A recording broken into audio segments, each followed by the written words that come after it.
Olá, turma ADM 37. Estamos aqui juntos de novo para mais um encontro da disciplina de benefícios, cargos e salários. E nós iremos continuar falando sobre avaliação de cargos. Fechou esse assunto, parte desse assunto na aula passada, na parte de descrição e especificação. Tá? Então, como que eu estipulo a avaliação de cargos, a especificação, a política salarial e a pesquisa salarial, conforme a gente mostrou naquele fluxograma, ok? Então, vou compartilhar a tela aqui com vocês para a gente dar continuidade ao nosso material, tá? Então, vou compartilhar aqui, só um minuto. Compartilhar, ajustar aqui a tela. Perfeito. Ok? Então, falando de avaliação de cargos e política salarial, tá? Toda empresa, ela precisa avaliar o cargo, igual o exercício que vocês fizeram, ali, por exemplo, vocês fizeram uma avaliação do cargo, a maioria fez sobre auxiliar administrativo, tá? Então, o que esse cara faz nesse cargo? Quais são as funções, as tarefas, para quem que ele responde, o que ele precisa ter para ocupar esse cargo? Tudo isso é avaliação de cargos, tá? Qual é a complexidade do trabalho dele? Então, tudo isso compõe o valor do cargo que ele compõe, tá? E muitas vezes as empresas vão estabelecer isso, por quê? Porque dentro da empresa vai existir diversos cargos. Então, qual cargo ganha mais e qual cargo ganha menos? Eu preciso estabelecer o que a gente chama de política salarial, tá? Então, após o desenvolvimento do desenho, a gente tem que estabelecer o valor relativo a cada cargo. Então, aquilo que vocês fizeram é um desenho de cargo. Todo cargo ele é desenhado, ele é escrito, tudo que é feito, quais as atividades, como a gente disse, e o que o profissional precisa para ocupar esse cargo. Tá? A política salarial ela vai corresponder a regras que vão nortear o funcionamento da área de salários alinhada à estratégia que a empresa tem. Se eu vou praticar um salário abaixo do mercado, acima do mercado, então tudo vai da estratégia que essa empresa ela tem. Tá? Então, seguindo aqui, estrutura de cargos e salários, que vai compor a política salarial e pesquisa salarial. Então, nessa estrutura, eu começo a dizer, não, dentro da minha escala de posições, essa posição vai ganhar menos e essa posição vai ganhar mais. Então, é assim que se explica essa estrutura de cargos e salários dentro de um setor. Tá? Então, quando eu pego o desenho e o cargo, eu vou pegar cada um individualmente, igual a gente fez naquela atividade passada. E aí, quando eu pego do auxiliar, pego do assistente, pego do analista, pego do supervisor, claramente vai ter uma diferença ali do grau de responsabilidade, do grau de complexidade das tarefas. E eu começo a fazer essa comparação, tá? Então, eu faço a comparação dentro de uma política interna de salários e também de uma pesquisa salarial, ou seja, externa, fora do mercado. Então, quanto que pagam esse cargo lá fora? Tá? A empresa ela vai pesquisar. Tá? Então, anotem aí como se norteia uma política salarial. A política salarial ela vai ser composta através da avaliação de cargos, que nós fizemos no exercício passado. Eu começo a classificar cada cargo, esse cargo é mais importante, esse é menos, esse aqui eu preciso, esse aqui eu não preciso. Tá? Eu realizo a pesquisa salarial, vou compor essa estrutura de cargos e salários, quando eu pego e digo A é tanto, B é tanto, C é tanto. E aí eu continuo fazendo continuadamente a análise e a descrição desses cargos, para avaliar, para classificar. É um processo cíclico, ele não tem fim. Tá? Ou seja, o RH, principalmente das grandes companhias, ele continuamente fica de olho em todas essas questões. Hoje eu tenho uma tarefa que esse cargo faz, amanhã essa tarefa pode deixar de existir. Tá? Então, hoje, por exemplo, a gente usa muito Office nas empresas, mas vai ter um momento que, de repente, eles vão abolir isso. A gente não vai precisar mais usar Office. A gente vai usar uma ferramenta mais adequada. Então, esse tipo de tarefa não vai existir mais dentro do cargo administrativo. Tá? Então, são coisas que eu preciso estar sempre atualizando dentro do RH, ok? E aí, gente, nós temos vários métodos para se fazer isso. Nós falaremos de pelo menos 5 mais conhecidos aqui. Primeiro é o método tradicional de avaliação de cargos e carreira. Tá? Nos métodos tradicionais de avaliação de cargos, nós temos o escalonamento. Tá? Então, esse primeiro aqui, deixa eu pegar a caneta, tá? Esse primeiro aqui, o método do escalonamento, tá? É o primeiro método utilizado. O que é o escalonamento? Consiste em organizar os cargos em uma hierarquia crescente ou decrescente de acordo com o critério estabelecido. Exemplo: dificuldades, responsabilidades, requisitos, etc. Em seguida, se define o limite superior. Então, o limite superior seria o LS, tá? Limite superior. E o limite inferior, LI, tá? Então, ou seja, o salário máximo desse cargo é X. O salário máximo desse cargo é Y, tá? E os intermediários se encaixam nesse rol. Então, a gente vai ver aqui um exemplo, ó.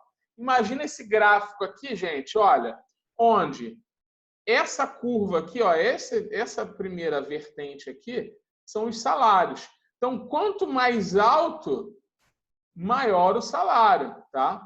Então, imagine esse ponto aqui, ó. Esse aqui seria o ponto menor, que está no meu limite inferior, tá? Então, digamos que aqui seria a complexidade, tá? Salários versus complexidade do trabalho, tá? Vou botar aqui abreviado, de complexidade, tá? Então, complexidade, digamos o seguinte, tá? Digamos que no setor administrativo, tá? Eu tenho... Esse aqui é o auxiliar administrativo, tá? Auxiliar administrativo.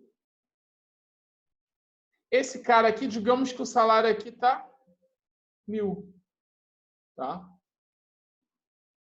Então, no escalonamento, R$1.000 é o limite inferior do administrativo, ok? Aí, digamos que esse aqui seria assistente administrativo 1 e assistente administrativo 2, tá, gente?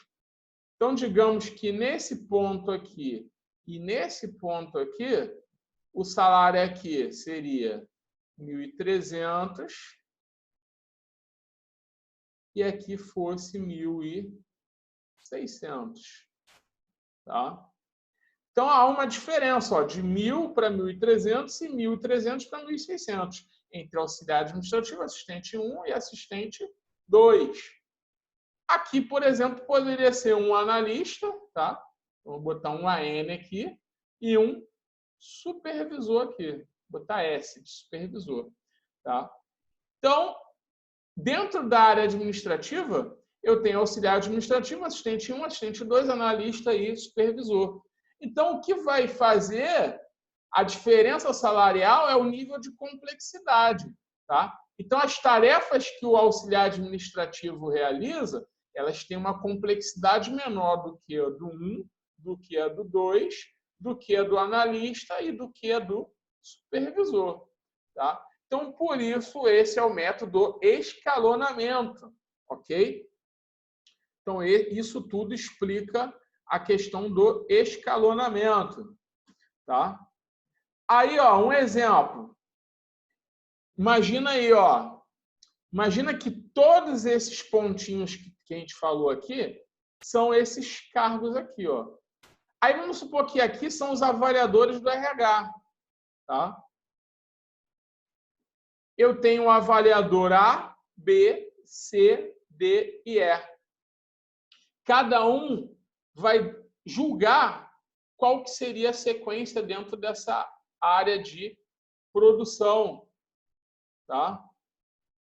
Então, por exemplo, para o A, ele julga que o 1 o salário mais baixo, 1 para limite inferior e 5 para limite superior. Então, após ele fazer toda aquela avaliação, imagina que ele preenchesse aquele formulário que vocês fizeram para cada cargo desse, ó.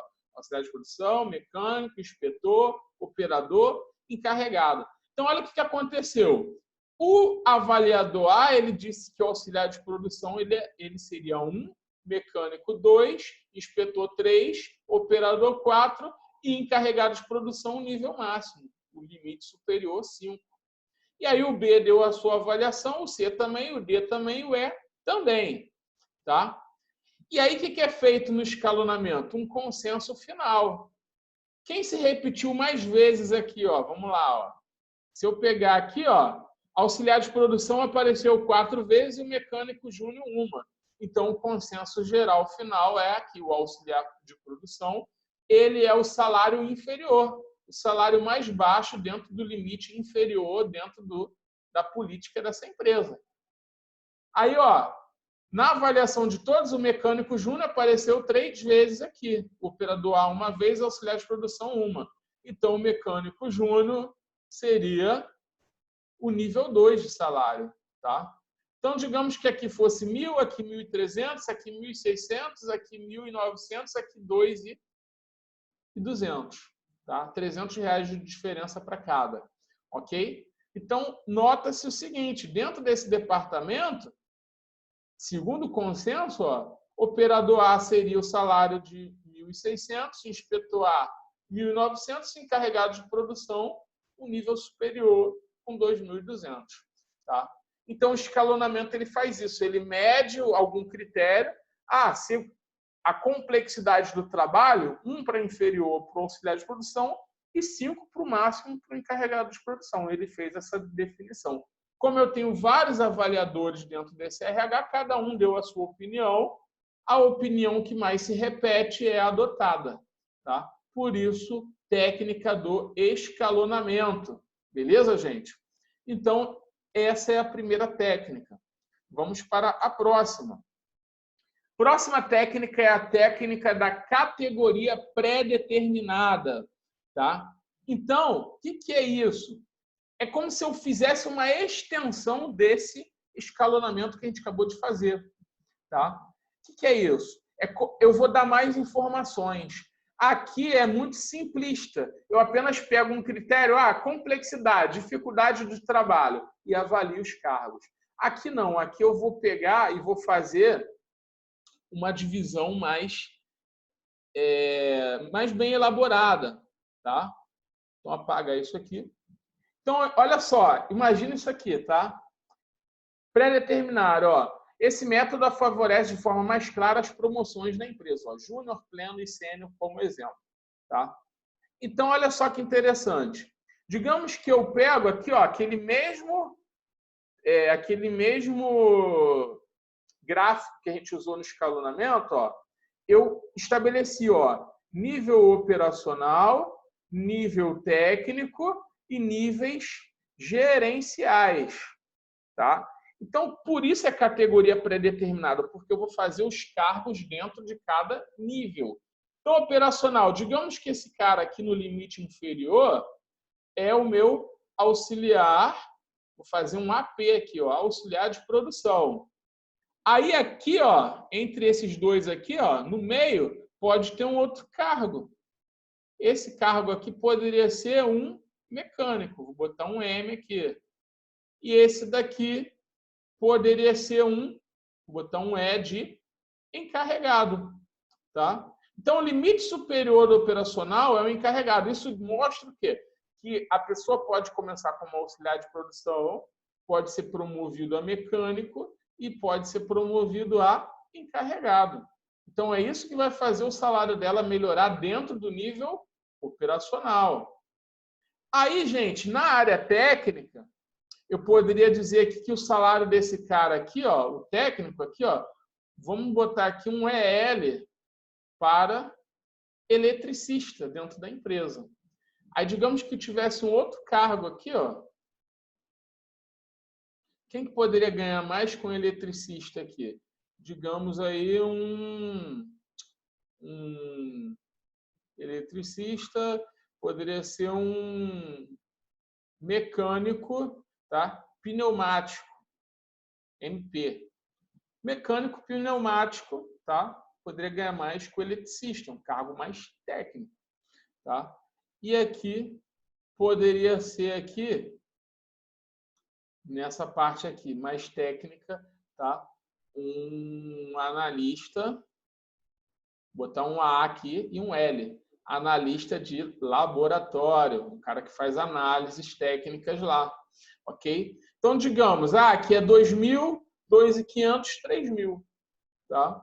Então, o eletricista, ele pode fazer um curso e ser um mecânico pneumático também.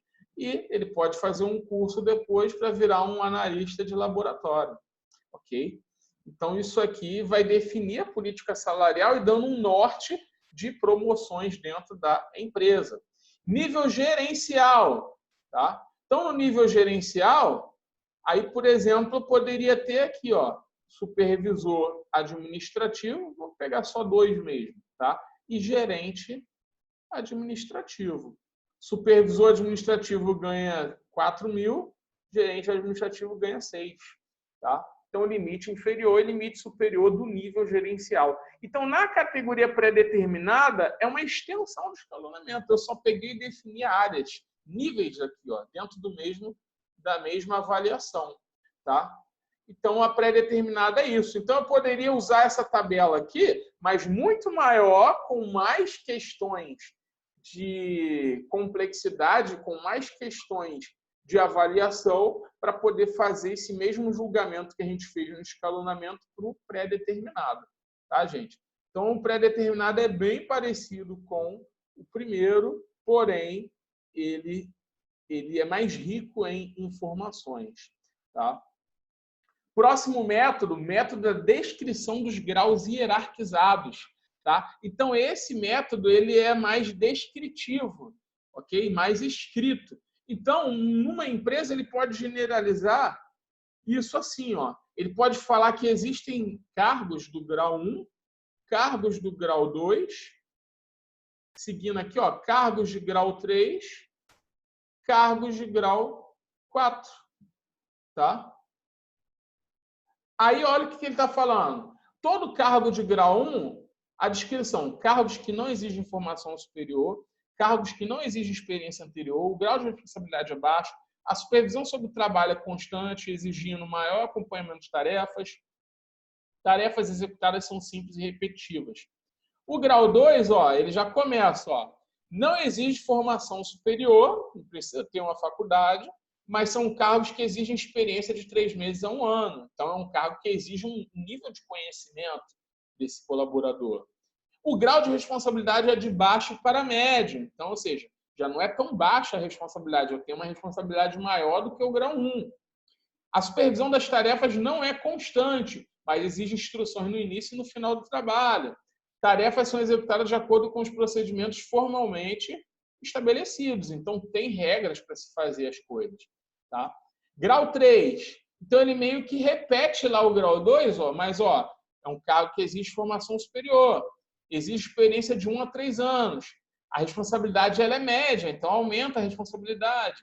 A supervisão das tarefas não é constante, mas exige também instruções no início e no final do trabalho. Esse é igual ao grau 2.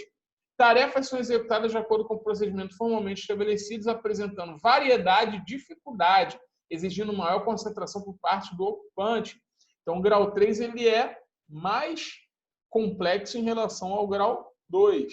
E o grau 4 ó, exige formação superior, experiência de 3 a 5 anos, grau de responsabilidade é de médio para alto, alto grau de complexibilidade. Tá? Então, ou seja, isso vai aumentando a cada vez mais. Aí, quando eu pego esse método, ó, olha aqui a avaliação. Ó. Por exemplo, eu peguei um setor aqui. Ó. Eu peguei, aliás, cargos de diversos setores. Ó, auxiliar de produção, analista financeiro, secretária da diretoria, gerente contábil, diretor comercial. Aí, ó, os mesmos avaliadores A, B, C, D e E, ó, cada um deles, cada um vai dar o quê? O seu parecer. Ó, ele julga que o auxiliar de produção ele é grau 1, analista financeiro é grau 3, A secretária da diretoria também é grau 3, então, por exemplo, esses dois poderiam ter o mesmo salário, segundo o avaliador A. O gerente contábil é um grau 5, mais elevado ainda, tá? Então, assim, aqui, embora foi até o grau 4, dependendo da política da empresa, pode ter inúmeros graus, tá? Então, aqui, ó, aqui já foi até o grau 5, grau 6, ó. Diretor comercial, ele seria um grau 6. Então, teria uma descrição para o grau 6 ali, ok? Nesse método de grau hierarquizado para classificar cargos, tá? Aí a mesma coisa, ó, o B classificou aqui como 1, como 3, como 4, 4. Então, segundo o B, a secretária e o gerente poderia ter o mesmo salário, tá? E 5 para o diretor comercial. Mesma coisa vai ser feito o quê? Quando eu olho aqui, ó, o 1 se repetiu muito mais vezes do que o 2. Então, o consenso final 1. Mesma coisa aqui para o 3, para o 4, para o 5 e para o 6. Tá? Então, a mesma coisa, se chega a um resultado dessa forma dentro do RH, no grau hierarquizado. Ok? Método de comparação de fatores. Então, ó, se o escalonamento compara um cargo com outros cargos, o método de comparação por fatores proporciona várias comparações. Cada cargo é comparado por requisitos pré-estabelecidos que são pontuados com pesos e o somatório determina a faixa salarial. Tá? Então, olha aí, ó, um exemplo de método de comparação de fatores. Ó. Então, olha só, cargos para cá, né? E requisitos para lá. Então, os três anteriores, basicamente, eu só estava tendo um tipo de julgamento. Nesse aqui, não. Nesse aqui, eu vou ter vários julgamentos. Tá? Por quê? Porque olha os requisitos. Ó. Eu estou julgando esforço mental do cargo, esforço físico do cargo, nível de habilidade do cargo, nível de responsabilidades e condições de trabalho, por exemplo. Então, só aqui eu estabeleci 5 critérios para avaliar o cargo. Tá? Então, ó, o soldador da empresa, ele botou aqui, ó, esforço mental é 1 do soldador, o esforço físico é 4. Nível de habilidade dele, ele julgou como 1, responsabilidade 1, condições de trabalho 2. Já o motorista da empilhadeira, ele faz um esforço mental maior e um esforço físico menor. Nível de habilidade 3, ele tem que ser bem habilidoso para poder usar a empilhadeira. Responsabilidade é grande, 4, porque ele pode causar um acidente de trabalho, né? Caso ele erre alguma coisa. Condições de trabalho 4. E aí ele faz para todos os demais, tá? Ok? Então, ele faz um somatório dessas questões aí. O número de pontos vai determinar o quê? O quanto cada um vai receber. Tá? Então, por exemplo, se o soldador aqui, ó, 1 mais 4, 5, 6, né? 7, 9. Então, aqui o soldador teria 9. Já o motorista da empilhadeira, ó, 3, 1, 4, mais 3, 7, mais 4, 11, mais 4, 15. Olha só, então ele já, de cara, já diz que o motorista de empilhadeira, ele, segundo a empresa, ele merece um salário melhor do que o soldador por causa da avaliação segundo esses critérios. Ok? Então, ó, tem esse modelo. Olha um outro modelo aí, ó. Então, aqui, ó, apenas 3 cargos, ó, pelo escalonamento de fatores. Quais fatores? Ó? Instrução, experiência, complexidade, responsabilidade por erro, condições de trabalho. Então, notem aqui, ó, auxiliar de produção. Ele botou 1, 2 para o operador A e 2 para o inspetor líder. E foi fazendo para cada um. Tá? Então, se eu fosse somando os pontos, ó, auxiliar de produção 1, 1, 3, mais 2, 5, mais 1, 6. 6 pontos aqui. Operador A, 2, 2, 4, mais 2, 6, mais 3, 9, mais 1, 10. 10 pontos para o operador. 2, 3, 5, mais 3, 8, mais 3, 11, mais 2, 13. 13 para o inspetor. Então, de acordo com isso, vamos supor que tivesse outros cargos. 6, todo cargo que tivesse 6 pontos ganharia aí esses 1.050. Todo cargo que tivesse 10, 1.490. Todo cargo com 13 pontos, 1.710. Então, muitas vezes as empresas vão estipular salários de acordo com pontuações na avaliação dos cargos. Tá? Vamos lá. Padronização dos salários por fatores. Ó. Então, olha o que explicaria. Ó. Então, ó, lembrando aqui, ó, esse 1 aqui, ó, ele valeria R$ 150 no salário da pessoa. Então, cada número atribuído aqui tem um valor. Esse valor, ele vai entrar aqui no salário. Ó. O somatório desses valores deu o salário de 1.050. Por isso, 6 pontos, 1.050. Tá? Então, basicamente, seria isso o método de comparação de fatores, ok? E aí vem outro método, que é o método de avaliação por pontos, tá? Também é um método que compara fatores e pontos e é o mais utilizado no mundo. São atribuídos valores numéricos para cada aspecto do cargo e um valor total obtido, sofrendo variação salarial de acordo com as conquistas de pontos. Então, olha aí, ó, análise do grau exigido ao cargo. Então, imagina aí, ó, grau A, ensino médio, grau B, ensino médio técnico, grau C, ensino médio superior incompleto, grau D, ensino superior completo e quem é pós-graduado, grau E. Aí, ou seja, se esse colaborador ele tem só o ensino médio, 15 pontos para atribuir a questão salarial. Ensino médio técnico, 20 pontos. Ensino superior incompleto, está fazendo a faculdade, 30 pontos. Terminou a faculdade, 50 pontos. Pós-graduado, 60 pontos. Então, ele define pontuações de acordo com os graus estabelecidos. Tá? Então, gente, esse daí é muito utilizado. Então, por exemplo, aqui seria análise do grau em relação à formação. Esse tipo de formulário seria um formulário gigante com vários critérios. Cada um teria uma faixa de pontuação onde você iria marcando e fazendo a pontuação. E aí você, comparando com diversos cargos, essa pontuação iria definir os salários. Tá? Então, ó, para que a gente faz isso? Né? Para avaliar se a política de cargo e salário está atingindo seu objetivo, ou seja, se é um fator de satisfação de necessidades profissionais e geradores de resultados para a organização. Quais indicadores que são observados para ver se isso está sendo eficaz?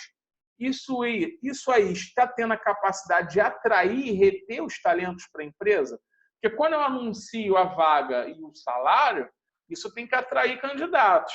E quando esse candidato ele é contratado, ele está ficando na empresa, ele não está pedindo para sair, eu não estou tendo que demitir essas pessoas, isso significa que eles estão satisfeitos com os salários. Então, a capacidade de atrair e reter os talentos em relação a isso. Para também dar um tratamento justo e equitativo às pessoas. Questão de pesquisa de clima. Então, se eu faço isso, eu vou dar uma sensação aos colaboradores de igualdade, de que todo mundo pode ser promovido se tiver a perspectiva de crescimento. Cada cargo acima tem um valor superior na questão salarial também. Tá? Outra questão, para ter um maior controle de custos, você saber calcular melhor o peso da tua folha salarial, analisar a evolução percentual da massa salarial. Tá? Então, muitas vezes as empresas tomam decisões entre demitir e contratar em relação a isso, e cumprimento de legislação trabalhista também. Tá? Então, muitas vezes, vai de encontro a isso. Tá? Muitas vezes, as empresas, para poder se certificar de que tudo isso está acontecendo da forma correta, o que ela faz? Ela coleta dados sobre o cargo. Então, ela começa a fazer entrevistas. Pessoas do RH começam a entrevistar a própria pessoa que está naquele cargo que está sendo estudado, que está sendo desenhado. Tá? Então, para fechar nossa videoaula de hoje, aqui está um exemplo da atividade que vocês terão nessa videoaula. Tá? Vocês vão preencher um questionário desse aqui. Então, agora, imagina que eu sou o entrevistador do RH e mandei essas perguntas para você. E aí tem 3 situações. Se você atualmente trabalha, faça o cargo que atualmente você ocupa. Então, você vai colocar o seu cargo aqui, tá? e o departamento, a divisão que você atua. Então, exemplo, eu sou auxiliar administrativo, trabalho no financeiro. Nome do funcionário, seu nome. Descreva suas funções diárias, como são feitas e para que são feitas. Lembrando, a função é o conjunto de atividades. Descreva suas tarefas periódicas, aquilo que você faz isoladamente todo dia. Então, exemplo, eu trabalho no financeiro. Quais são as minhas funções no financeiro? Cuido do contas a receber. Qual tarefa do contas a receber você faz todo dia? Envio cobranças aos clientes. Tá? Então, enviar cobrança aos clientes é algo que eu faço diariamente, é uma tarefa. E o que é a função, tá? Que eu ocupo ali? Eu atuo no setor financeiro, no contas a receber. Eu cuido do contas a pagar. Tá? Então, isso é uma função. Que dentro do contas a pagar eu tenho inúmeras atividades. Descreva suas tarefas periódicas. Então, foi o que a gente falou. Qual nível de instrução você considera mínimo para executar as tarefas do seu cargo? Então, como você hoje está estudando, você vai botar técnico em administração. Tá? Agora, outra questão. Se você atualmente não está trabalhando, mas já trabalhou, você ou pode fazer do último cargo que você ocupou, ou você pode, se você nunca trabalhou, está em busca do seu primeiro emprego, você vai fazer do seu futuro emprego. Você vai botar auxiliar administrativo, você está fazendo um técnico de administração. Faça sabendo do que você pode vir a fazer como auxiliar administrativo. Quanto tempo mínimo de experiência é necessário para executar as tarefas? Tá? Então, qual é a experiência que você julga necessária para poder estar fazendo o que você faz hoje ou o que você fazia lá atrás? Tá? Que outros conhecimentos você considera indispensável? Como o seu superior controla o seu trabalho? Então, o seu supervisor ele tem uma supervisão cerrada, ele o tempo todo fica em cima? Não, ele te dá instrução no início do dia e depois volta no final para se certificar? Ou ele te deixa trabalhar à vontade? É isso que você vai responder aí. Você tem responsabilidade no manuseio com dinheiro, máquina ou equipamentos? Então, você vai responder sobre isso. Qual é a sua responsabilidade com dinheiro, com máquina ou equipamentos? O exercício das suas funções requer contatos frequentes com pessoas? Você lida com pessoas? Quais erros podem ser cometidos por sua função e quais as suas consequências? Então, ou seja, você cometeu algum erro, o que pode acontecer no seu trabalho? Tá? Quais as consequências que você pode sofrer?